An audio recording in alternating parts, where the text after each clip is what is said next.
Hey, there was a Poland Pro chainsaw there. It is no longer there as an educational disassembly. So now I have two Echo CS 3510s. And we can tell by looking. Okay, so there we go. It says July 2025. So this is my new one. I really liked my old one, except it stopped working when I was cutting down a tree at my son's house, and I could not restart it. So I took it to the repair shop 5 minutes down the road. They pulled it like 3 times and it started. So I took it home and it wouldn't start. So I took it right back and one pull and it started. And I took it home and I tried and it wouldn't start. And I took it back 5 minutes later. And he started it and said, turn it off. So you start. So I pulled. He goes, you got to pull harder than that to start that thing. This was like a big guy, right? I go, well, I'm 65 years old. I'm not pulling that hard anymore. So anyways, I can't take it to them to fix it because they can start it. And I think it's the ignition coil going bad that makes you pull like really hard to get the thing to fire up a good spark to get it going. And I can't do that anymore. Well, never. Well, I could at one point, but not anymore. So my options are, it sits in my basement here, collects dust, and my wife kicks her foot on it and yells at me for breaking her toe. I just put it in storage because it's the same model as that for parts. I don't want it sitting out here anymore. Or I test the coil, see if the coil's bad, and then replace the coil if it's not too expensive, and have a secondary chainsaw that works. All right, so I have purchased a spark tester. It was recommended by a couple of videos online, a spark checker. I have used this since I've purchased it. I don't know if I used it on this one, but I used it on a different one. I used it on my sawmill because I was having some problems with my sawmill starting. So we're going to hook it up to here and pull to see if we get any spark. Okay, I'm going to do it in the garage just because if it starts, I don't want my wife to be all concerned I'm running a chainsaw in the basement. So we're going to go through this starting process and then check the spark thing.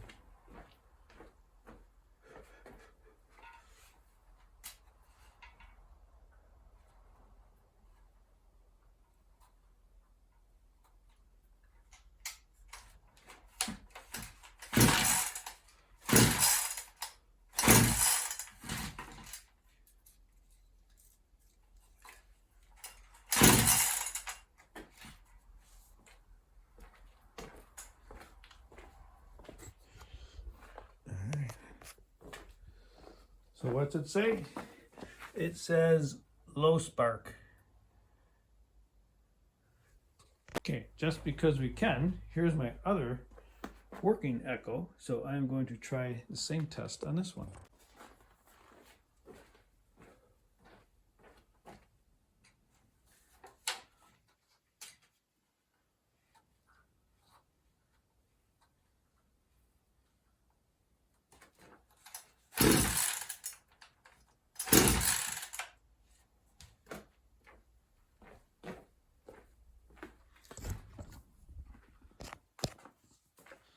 All right, so it is a green flashing, which says it has an okay spark. So that is what's leading me to believe it's the ignition coil. Okay, so this is my working chainsaw. I can tell that because it says July 2025. And the tester seems to indicate that. The tester on my old one indicates it's getting a low spark. So I'm thinking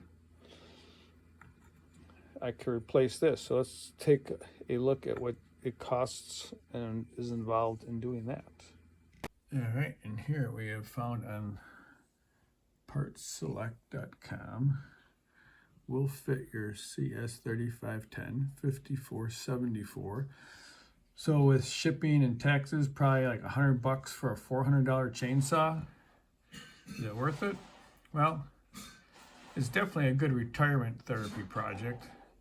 I never changed out an ignition coil and had it to work again. So I think I'm going to do it for that reason, and it's always good to have two chainsaws, working chainsaws. Okay, and here's a video I found. Insert a business card and That's the loosen the part screws I wasn't to sure align about. the coil the correct distance from the flywheel. Retighten the screws and remove the business card. So, having two identical chainsaws, you know, I guess I prefer if one of them was a bigger one to do some bucking and stuff with, but you know, there's always for replacement parts. And when I'm doing wind damage, storm damage trees, you know, it's just me, but you know, 80% of the time I'm getting a saw stuck somewhere. So usually a PV will loosen it up, but sometimes I have to take the combi with the pole saw just as a backup in case it really gets stuck. And I want to have to like walk 20 minutes back with another something else to help. So I could take two of these saws on a toboggan when I'm doing trees in case one gets stuck. So yeah. And if my sons need to borrow one, I won't mind lending one out. All right, I did the business card for the proper spacing, tighten it down, but now I have to somehow get that boot off of there and put it on here or buy a new boot. All right, so last we left off was that we had this installed, but we didn't have a new boot or clip. You can kind of see here is a new boot and clip bags. And we did get that installed thanks to a YouTube video. A bunch of them said to put it together and jam the spring through this end. And this guy said cut a tiny bit off the end, which let's see where they are. I threw them out. But push the wire all the way through, grab it with needle nose, pull it out with lots of lube. I used Vaseline. Put the clip on, use some heat shrink tubing to keep it on, and then pull it back through until the spring is right in the top part. And it took a bit. I didn't swear any, but it did take quite a bit of oomph and wiggling, twizzling. And then we put it back on and we fired it up. Third pull it started, but then shot out. I don't know if you can see this. That little washer down here. I must have came off when I put this back on, and it shot this thing out. You go, hey, that belongs in there. So I took it apart and I put the washers back where they belong. Used my business card to get the right clearance here. And now we're gonna fire it up again. So I already know it's gonna work. I was pretty surprised at third pull that it fired right up, but you'll be able to see it now, hopefully. Okay, it's like 40 today, I think. Well, above 32 anyway, so things are starting to melt. So the question now, is this gonna be a cold start, which needs to be choked, or a non-cold start, because I already started it?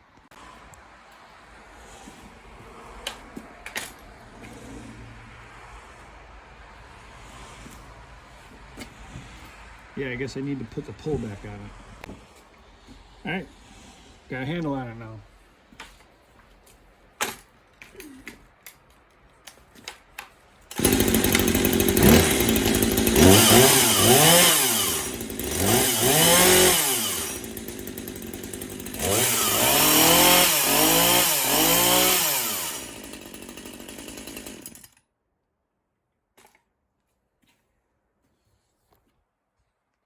Here, you gotta put the top on, and so we did is we put in the new coil for the boot and spring, and I think we have a good running chainsaw again.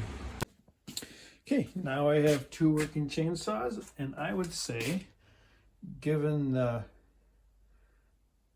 how well that turned out and how pretty easy that was, I think I might looking into change out the coil on my sawmill engine, because it starts first pull when it's cold, but after I shut it down and restart it, it's a pain in the ass. Got to half choke it, pull 10 times. I think it's the coil. That when it gets hot, it degrades performance, but I thought it was too big of a job for me. But I'm thinking in the spring here, I may look into buying a new coil. Overall, it cost me like $70 for the new part and shipping. Well, that was a good educational retirement project.